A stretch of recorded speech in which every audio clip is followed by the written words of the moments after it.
పాటు అండ్ లక్ష్మీనారాయణ గారు జాయిన్ అయ్యారు, మాజీ ఎమ్మెల్యే, బీజేపీ సీనియర్ నాయకులు. రైట్ లక్ష్మీనారాయణ గారు, బీజేపీ అప్రతిహతంగా వెళ్తున్న పరిస్థితిని మీరు కూడా ఊహించలేదేమో అనుకుంటున్నాను. 250+ అనేటువంటి పార్టీ అంతర్గతంగా ఖచ్చితంగా ఫలితాలు వస్తాయనేటువంటి సంపూర్ణ. అమిత్ షా గారు మాత్రం ఈ మధ్యలో 300 ఫిగర్ అని చెప్తున్నారు వరొకరు. అదైతే అమిత్ షా గారికి స్పష్టమైనటువంటి ఏదైతే స్ట్రాటజీ ప్లాన్ చేశారు దానికి సంబంధించినటువంటి స్పష్టమైనటువంటి ఇది ఉండే కాబట్టి అది కింది స్థాయిలో శ్రేణుల్లో కనీసం 250కి తగ్గకుండా సీట్లు వస్తాయనేటువంటి విశ్వాసం ఉండే. అంటే ఆఫ్టర్ ఎగ్జిట్ పోల్ ప్రెడిక్షన్ ఈ పరిస్థితి ఏదైతే ఉండనో, కానీ ఏదైతే ఉత్తరప్రదేశ్లో అంటే అక్కడ ఉన్నటువంటి సామాజిక సమీకరణాలకు అతీతంగా, అక్కడ ఉన్నటువంటి అపీజ్మెంట్ పాలిటిక్స్కు అతీతంగా, అభివృద్ధి కాముకంగా ప్రజలు ఇవాళ ఓటేసి నరేంద్ర మోడీ గారి నేతృత్వాన్ని బలపరచడం ఏదైతే ఉందో ఇది దేశ రాజకీయాల మీద స్పష్టమైనటువంటి ప్రభావం, స్పష్టమైనటువంటి ముద్ర దీన్ని భవిష్యత్తులో ఉండబోతా ఉన్నది. ఇది 2019లో 2019లో మరొకసారి ప్రజలు మోడీ గారిని సమర్థించేటువంటి దిశలో ఈ ముందస్తు నిర్ణయంగా ఇది భావించవచ్చు. అంతేకాకుండా ఎక్కడైతే ఇవాళ పార్టీ నరేంద్ర మోడీ ఆ విషయం బీజేపీ కూడా ఒప్పుకోక తప్పని పరిస్థితి ఇవాళ భారతీయ జనతా పార్టీ అటల్ బిహారీ వాజ్పేయి గారు ప్రధానమంత్రిగా ఉన్నప్పుడు అటల్ బిహారీ గారి నేతృత్వంలో అటల్ బిహారీ గారి చెహరగా వారి నేతృత్వంలో ముందుకు పోవడం జరిగింది.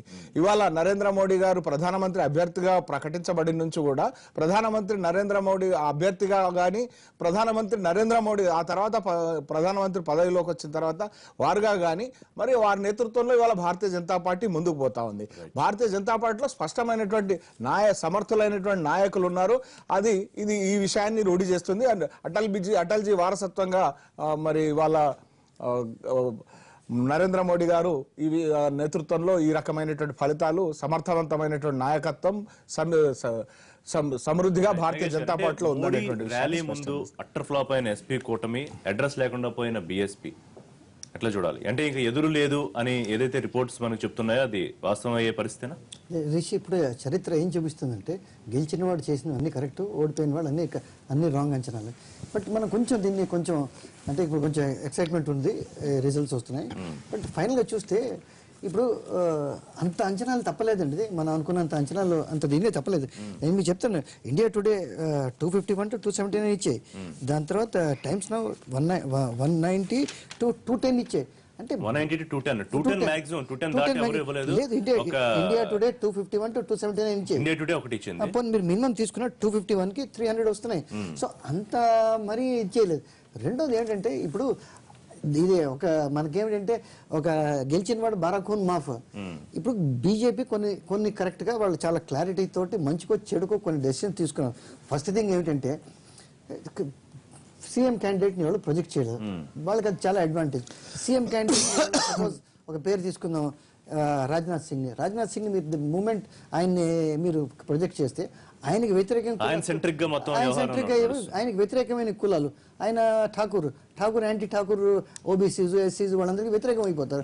అక్కడ మోదీని ప్రొజెక్ట్ చేయగలిచారు. రెండోది ఇంకోటి క్లారిటీ, మాకు ఎలాంటి ఇది లేదు, మేము ఏంటంటే హిందూ పార్టీ, ఇంకోళ్ళు ఏమని మేము ఇచ్చేయమని 403 సీట్ల్లోని వాళ్ళకి ఒక్క ముస్లిం వినబుల్ ముస్లిం కనబడలేదు. దాని తర్వాత ఇప్పుడు కొన్ని ఉన్నాయండి. ఇప్పుడు నేనైతే గట్టిగా నమ్ముతున్నాను, ఇది ఒక డిమానిటైజేషన్కి ఇది ఒక ఎండార్స్మెంట్ కాదు. ఎందుకంటే డిమానిటైజేషన్ అంత గట్టిగా వాళ్ళు వెళ్ళలేదు. డిమానిటైజేషన్ పట్టించుకున్నారా యూపీ ఓటర్లు? కొంతమందికి పట్టించుకున్నారు. నేను చెప్తానండి, ఇంగ్లాండ్లోని ఒక రాబిన్ హుడ్ అని అంటే ఉండేవాడు. రాబిన్ హుడ్ అంటే పెద్ద రిచ్ వాళ్ళని దోపిడీ చేసి బీద ప్రజలకు ఇస్తారు. ఆ ఇంప్రెషన్ చాలా ఎఫెక్టివ్గా కలిగించగలిచారు. అందుకు గెలిచారు. కానీ బట్ ప్రజలు సఫర్ కాలేదా ఈ డిమానిటైజేషన్ వల్ల? 2 months సఫర్ చేశారు. బట్ ఏంటి public memory is also very short అయినా అనుకోవడం లేదు. మళ్ళీ వారం రోజుల నుంచి అదే బ్యాంకుల్లో డబ్బులు లేని పరిస్థితి. మళ్ళీ ఇప్పుడు దానికి సమాధానం ఏం చేస్తారంటే, I don't want to convert this into demonetisation.